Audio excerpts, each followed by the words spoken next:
The Federal is organizing the Kanyakumari Mini Marathon 2024 to commemorate Mother's Day and Nurses Day this year on May 12. This event is sponsored by Repco Home Finance. Welcome to the latest episode of Political Prism. With me is Puneet Nicholas Yadav, senior political journalist and my colleague at the Federal. Hi, Puneet. Congress has finally ended the suspense over Amethi and Raebareli, and a big move, should we say, because Rahul Gandhi is contesting from Raebareli. Definitely a long delay. We cannot deny that. But what was the reason for the long delay? So definitely there must have been strong discussions about this, because it's a big decision that the party has taken in a crucial time. So what was Congress's strategy behind this, or what were the discussions? Yeah, certainly a big decision, Aswin. But you see, you have to put this decision in perspective and with the backdrop of what happened in 2019. So 2019, Rahul, a three-term MP from Amethi, was contesting again, and he was contesting against the BJP's Smriti Irani. That was an election in which Rahul also contested simultaneously from Wayanad in Kerala. And eventually, the moment, in fact, that he chose to contest also from Wayanad, the BJP was able to build a narrative that Rahul is so scared of losing Amethi that he has gone to a safe seat. All kinds of things were said, to polarize opinion.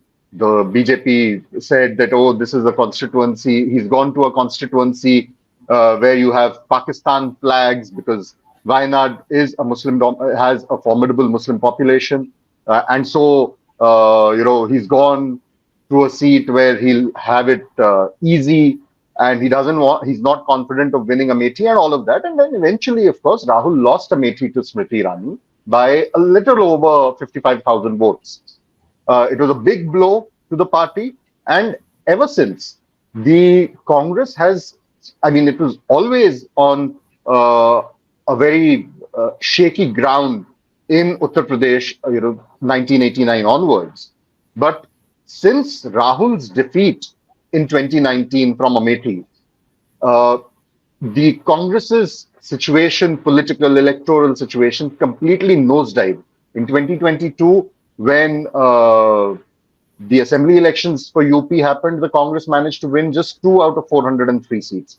In the 2019 election itself, the Congress was reduced to just 1 seat out of 80 in Uttar Pradesh, and that 1 seat was Raebareli, where Sonia Gandhi had won. And that's the seat that Rahul has now returned to.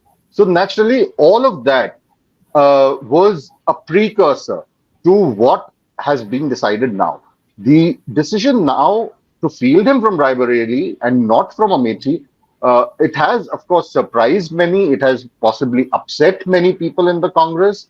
It has also, in a sense, given the BJP a handle to dub Rahul as a coward, to take jibes at him, because Rahul, one of the things he says very regularly is "Daro mat, don't be scared." The Prime Minister today at a rally in Bengal, I believe, took that same jibe at Rahul, saying, "Daro mat, bhago mat, don't be scared, don't run away from Amethi." So naturally, he's opened himself to that criticism. But then there is obviously a lot of thought that must have gone into this decision. One can argue that they could have not delayed the decision for so long if they had decided that one of the Gandhis have to contest, because Sonia has moved to the Rajya Sabha. She's opted out of electoral politics this time. So Raebareli was vacant. And there had been this whole sort of suspense over whether Priyanka will contest from Raebareli and Rahul will contest eventually from Amethi or not. Then what I'm given to understand is each time the discussion for screening candidates, on screening candidates happened in the Congress party, there was no discussion on Amethi and Raebareli.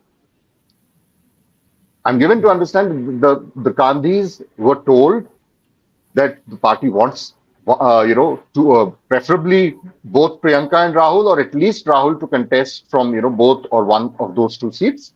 Uh, but barring that, or beyond that, there was no discussion as such within the party. The decision was left to Rahul and Priyanka by the Congress leadership, by the Congress members, that you take a call on, contesting from these seats.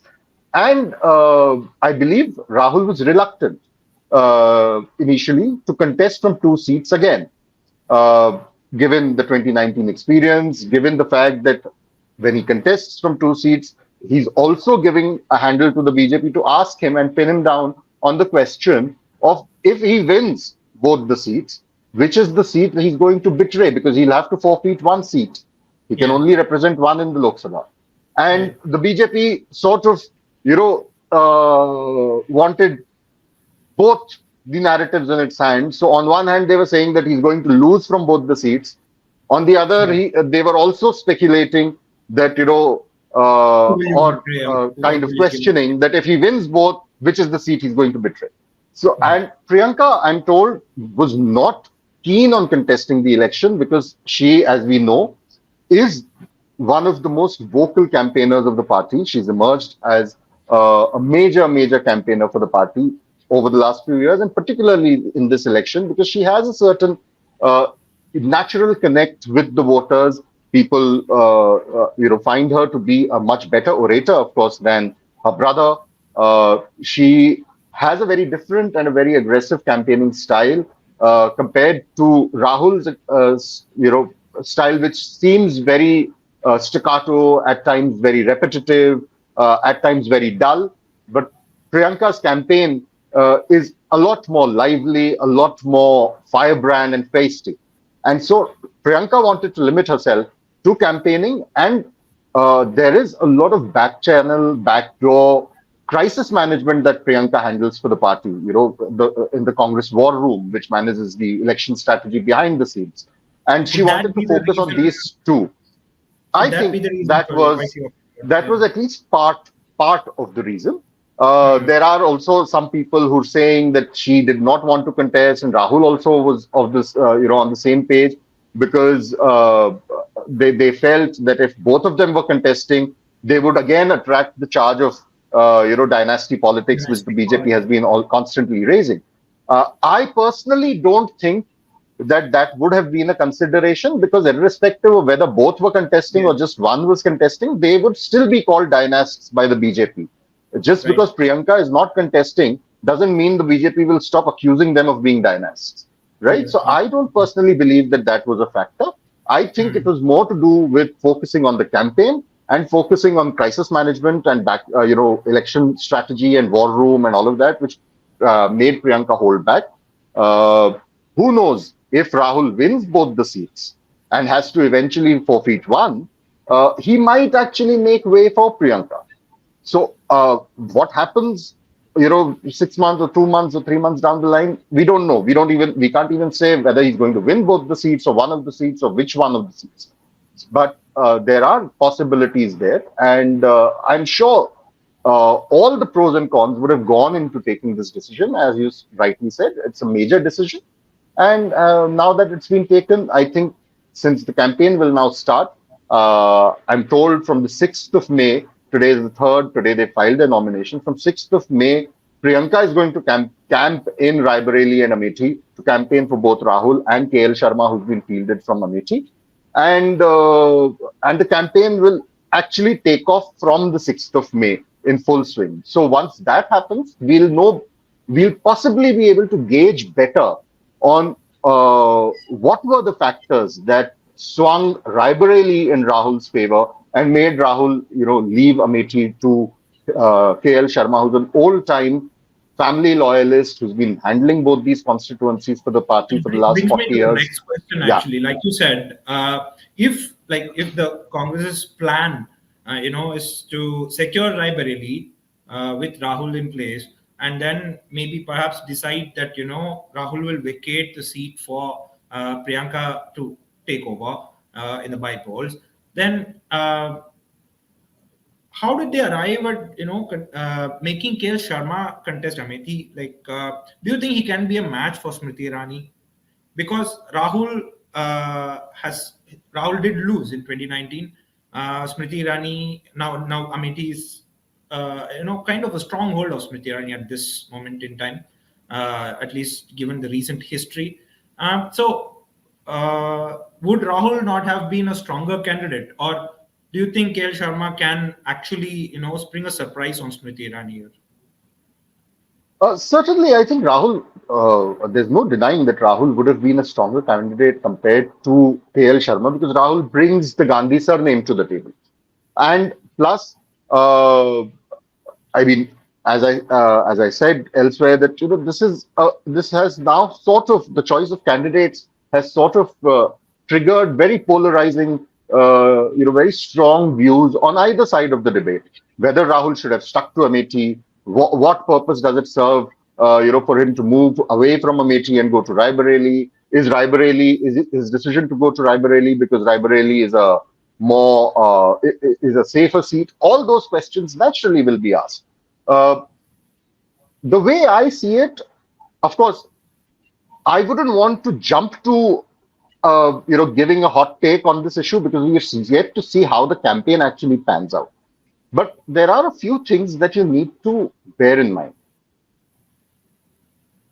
Rahul had been winning Amethi from 2004 onwards, ever since he decided to join electoral politics.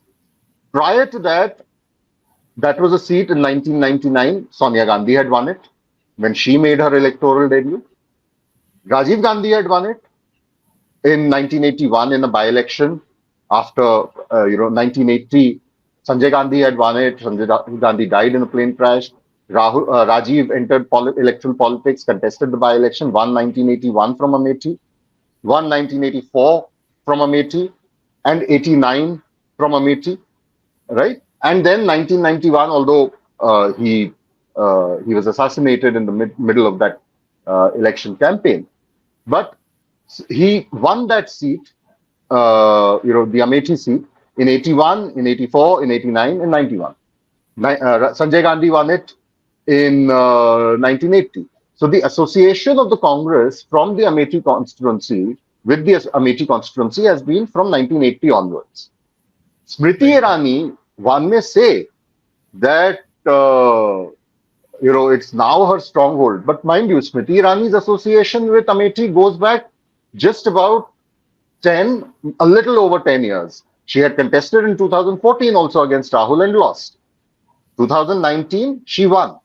But then 2019, I think Rahul's decision to contest simultaneously from Wayanad and the onslaught, of criticism that it brought from the BJP, plus the whole aftermath, political repercussions and aftermath of the Balakot, airstrikes and all of that, the general polarization among the electorate, all those factors contributed to his defeat. So I would still consider 2019 to be a sort of an aberration as far as the Amethi result is concerned.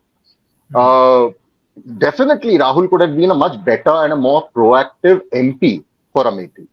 He was not seen as regularly in Amethi as he's currently seen in Wayanad, which he is really nursed as any MP worth his salt should nurse, his or her own seat. Now, this is about Rahul and Amethi, or about Smriti Irani and Amethi. Smriti Irani, of course, has also done her own work. She's been nursing that seat now for the last 10 years, 12 years, shortly before she was first fielded in 2014. But KL Sharma, who may be an unknown figure for a whole lot of people, for a fact, is not someone who is an unknown commodity in Amethi or in Raebareli. His association to Amethi and his association with Amethi and with Raebareli actually is almost as old as the Gandhi families, because he moved to the Amethi constituency in 1983, shortly before Rajiv was to contest in 1984 from Amethi. Because Rajiv had uh, had this idea that he needs a special team to handle work in Amethi, and this was a team that he wanted, not of the entrenched congressmen of UP, but of people who could bring a fresh perspective, who could, see Amethi not as this Nehru Gandhi stronghold, but as another constituency which needed, certain things.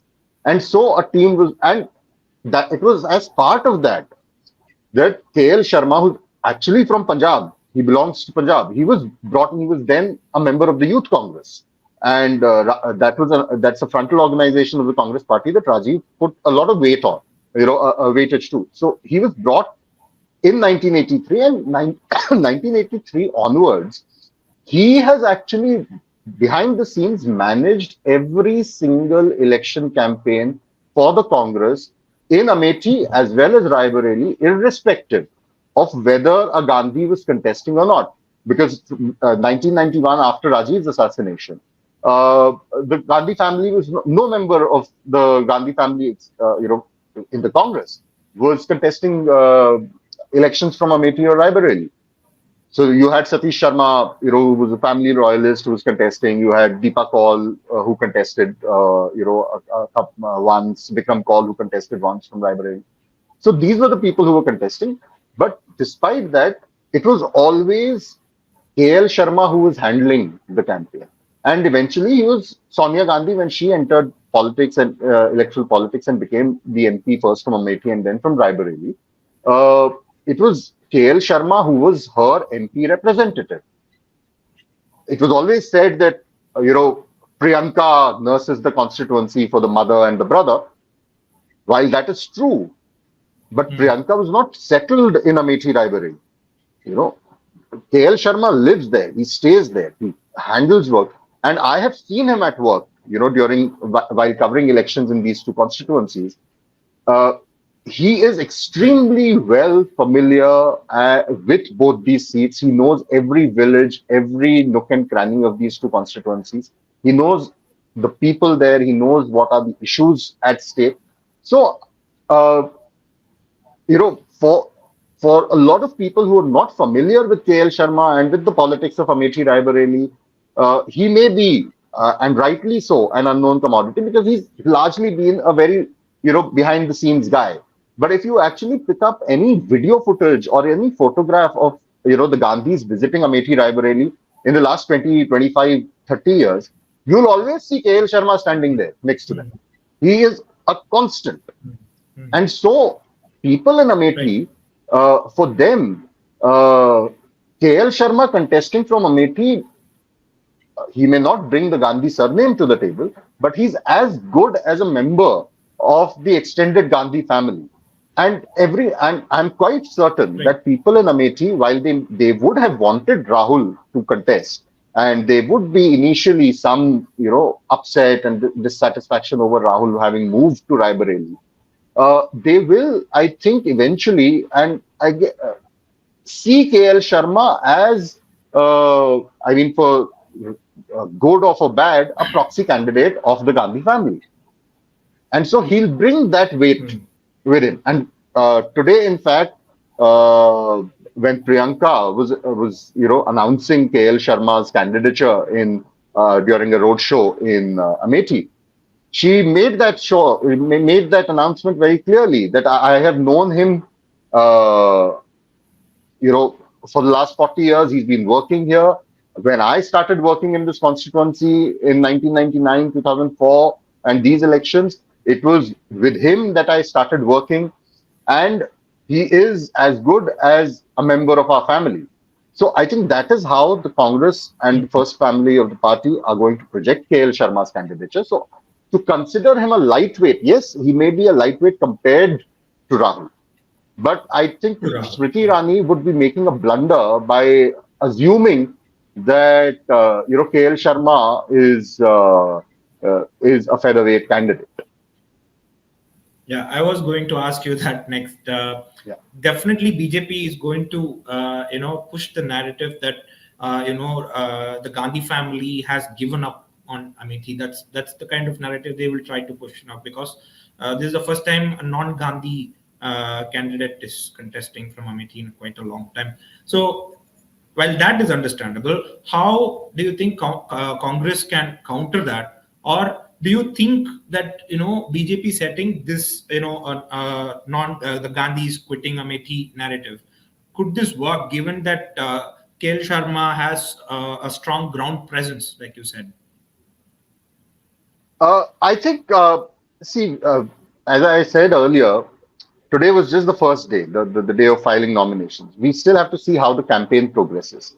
But one message that I think a couple of indicators here that one can safely draw are one that by not contesting from Amethi, while he'll be slammed as a coward and deserter and somebody who has abandoned Amethi and all of that, fine.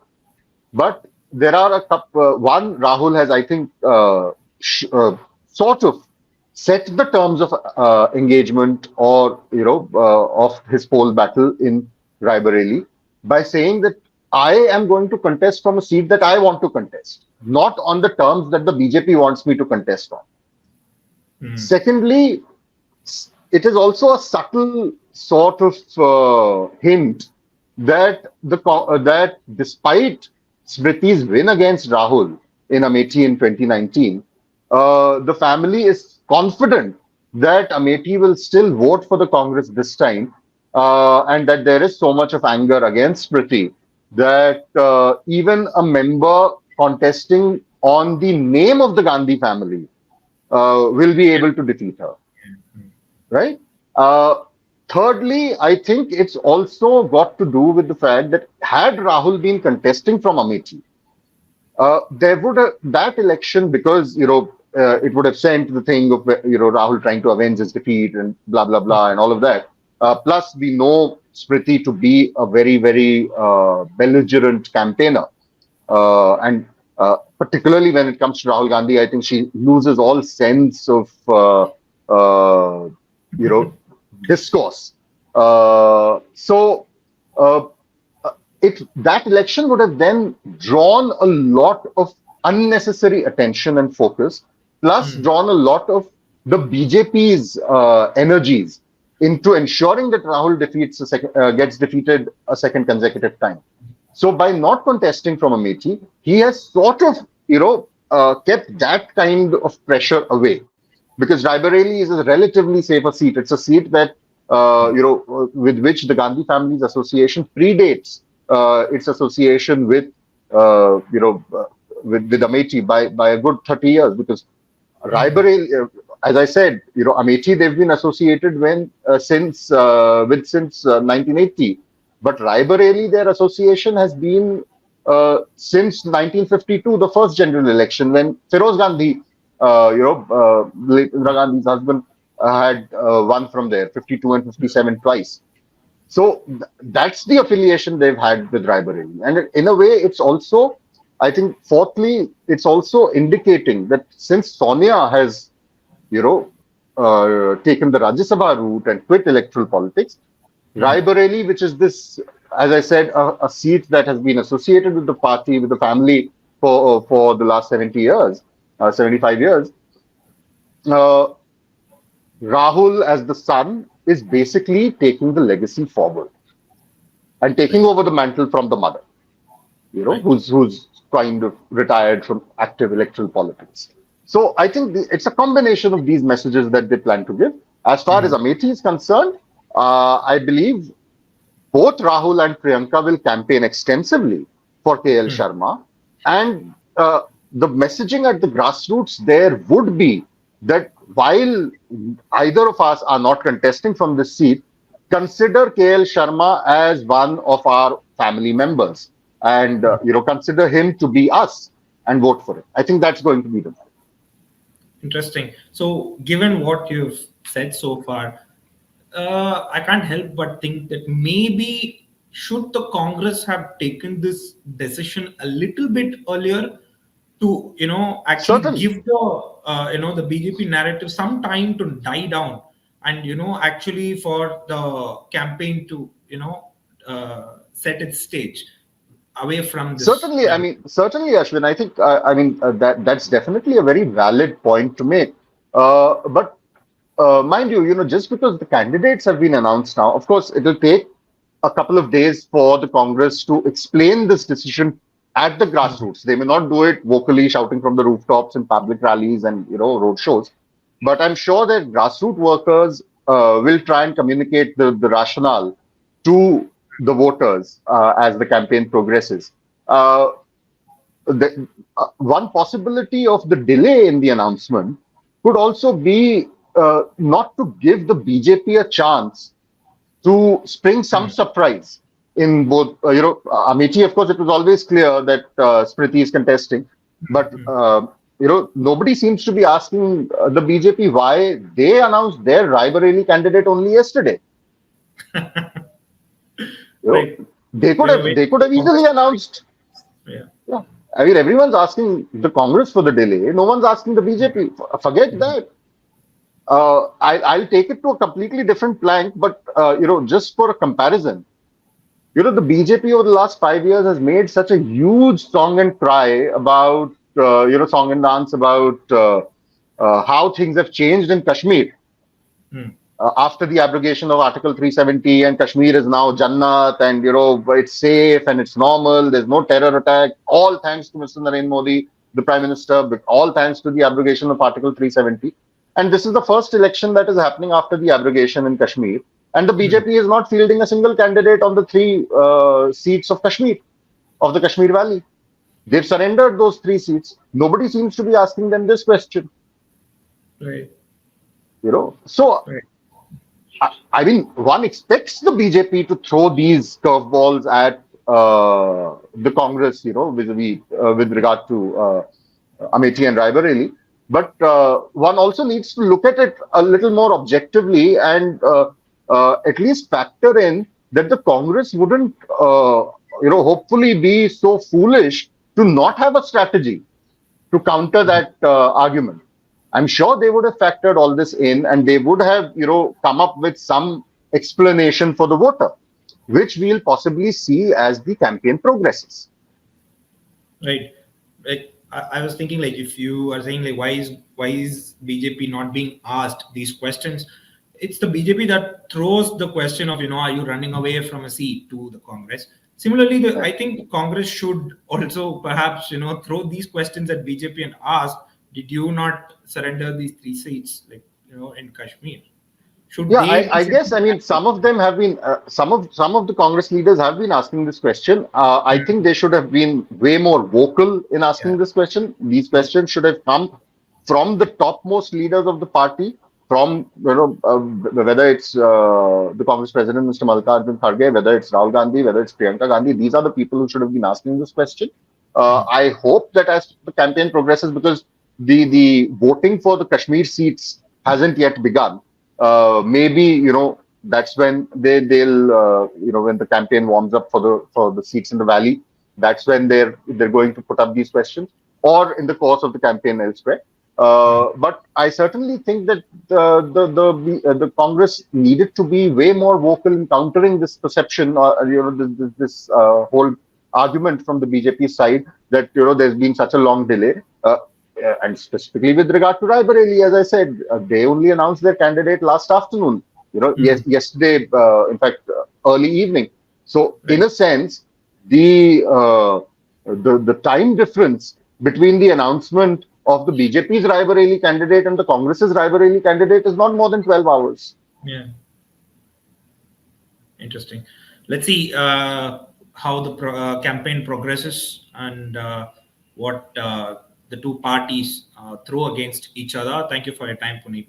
The Federal is organizing the Kanyakumari Mini Marathon 2024 to commemorate Mother's Day and Nurses Day this year on May 12. This event is sponsored by Repco Home Finance.